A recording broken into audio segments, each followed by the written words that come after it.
Hello everyone and welcome to the narrated tutorial covering the whole process of the Kendrick Lamar drawing that I have recently finished. The reason I created this drawing in the first place was so that I could put something like this together and go through a few different methods and drawing techniques that I'm sure you'll all find useful. So here we are starting out with the image we are drawing.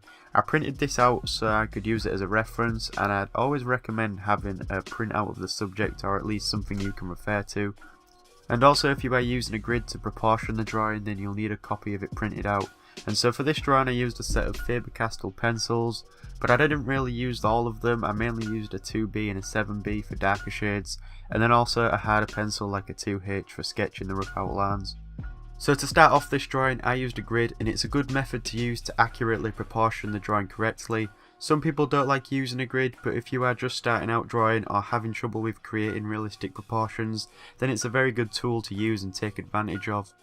To make a grid you just want to use a ruler and work out how big you want the grid to be. You can use any kind of measurement for each section of the grid as long as they are all the same, and so I went around the image and measured it out before then linking them together to form the shape of the grid. Now after that's done on the image, you want to replicate the same grid over onto the paper you are drawing on, and the paper I'm using here, by the way, is called Bristol board. It's like a thick card and it's really good for realistic drawing, so make sure you use a light pencil to draw the grid because you will be drawing over it or rubbing it out later. Just do it dark enough so you can still see it. So finally, once you have a grid drawn out on both the image and the paper, you are ready to start doing the rough outlines, and the best way to do this is to focus on each individual section of the grid at a time and keep referring to the image. You should be able to have an accurate outline and some rough proportions by the end of it. Okay, so once I had some rough outlines, I started putting more work into the eye, and I always seem to start drawings by working on the eyes first, but I suppose you could start at any point you might find best. So here I'm just carefully looking at the reference and trying to create some more solid, permanent outlines. Here on screen you can see the reference and how I'm trying to create the more darker areas around the eye first. It's also important to outline the highlighted areas of the image. You might notice I'm also using a mechanical pencil in some areas. This is because I sometimes find it easier to be more accurate at outlining details. Now I'm filling in the pupil here, but I also outlined the areas of the pupil that will remain solid white, and then just completely filling in the rest of the pupil using a very dark 7B pencil. What might be helpful is to lay down some basic shading first and try and achieve the correct tones, and then like I'm doing here you can go over it with a mechanical pencil and try and create the details. What gives it a realistic impression is the texture you place on top of the shading. When it came to drawing the eyebrow, it was difficult to differentiate each individual hair. As you can see on the reference, it's also one solid shade, and so I used a mechanical pencil to try and replicate this by creating a darker gradient that would just blend across. There's also small highlights in the eyebrows, and I sometimes try to create these by leaving small gaps between the strokes of pencils I'm creating, but I've also seen some people go over the solid shadows with a white gel pen or even some kind of highlighter to make those really stand out. From using the grid and observing the reference image, I was able to put more work into the nose and also the lighter texture that seemed to be underneath the eye.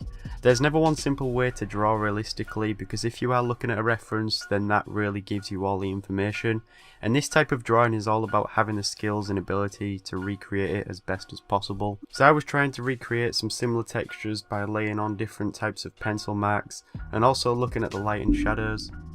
Moving on a little bit, you can see that I had made a rough skin-like texture around this cheek, and to do that I just made some light marks over some shading.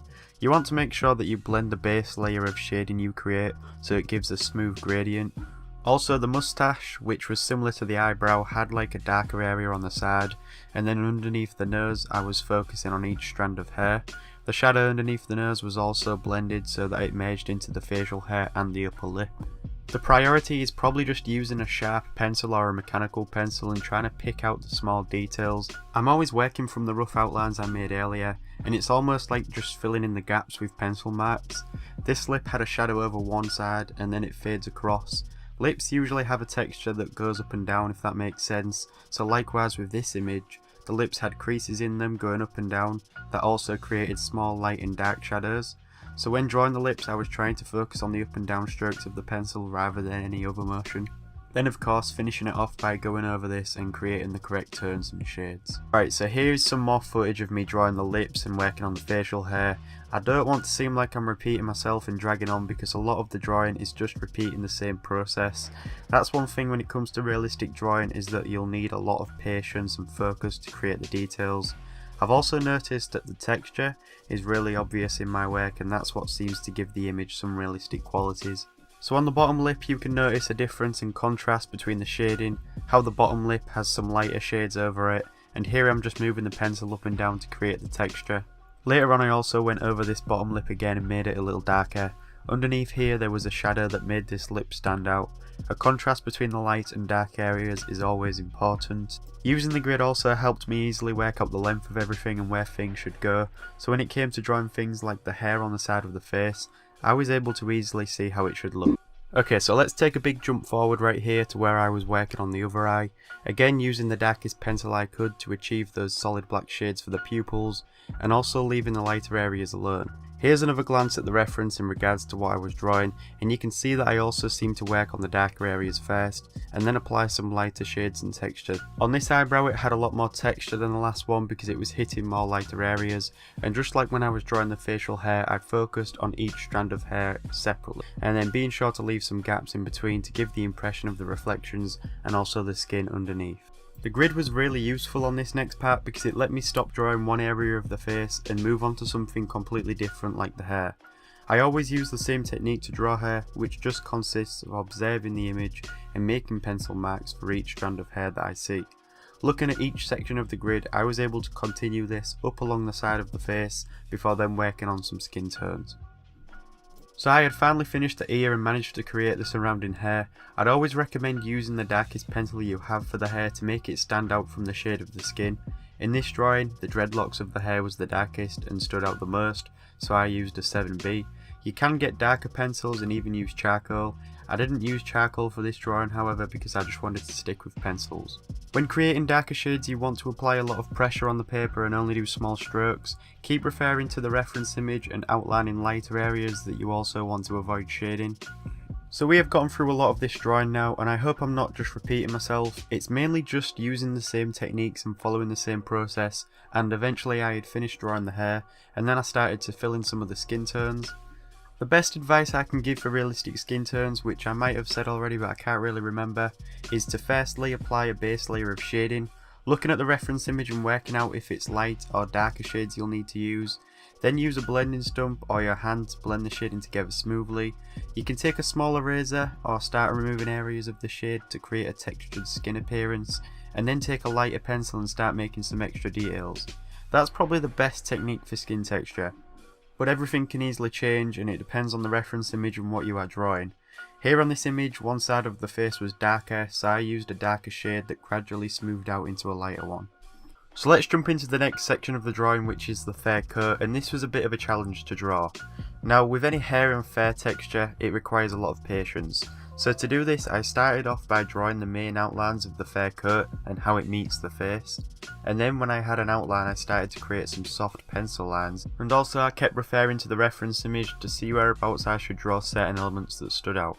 For instance, on this coat there was sometimes darker areas, so I used the grid to draw these, and then I had more points to start working from. I found that the best way to create this fair texture was to create some pencil strokes in the direction of the fair, and then sometimes work into it with a darker pencil, also leaving gaps in between some areas because you want each bit of the fair to appear separated. The top section of the coat had a lighter shade than the bottom, so when I started to draw the lower section I was making darker marks.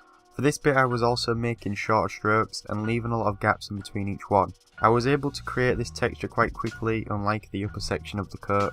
It wasn't all just like the same process because there was different sections to the coat which I had outlined before working into them, using both light and dark pencils to create contrast between each of the sections.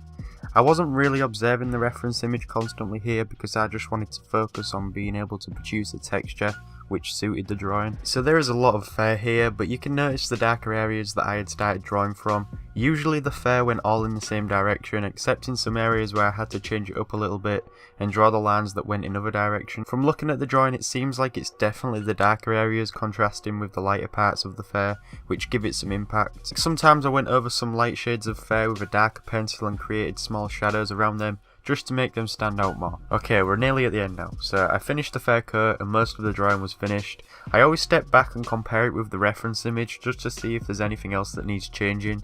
Usually I have to make some areas darker or maybe go over something to make it look better.